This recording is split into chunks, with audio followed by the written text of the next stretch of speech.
খাচ্ছ না কেন? খাও।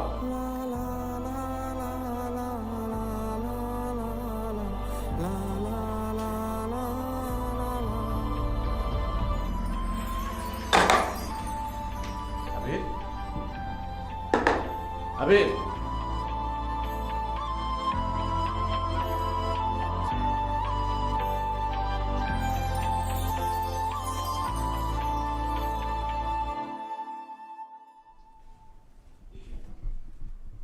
এই আবির ছেলেটা যে কি হইলো, কি করে ঘরের ভিতর বের হয় না, অফিসেও যায় না, কিরকম গন্ধ পাওয়া যাচ্ছে,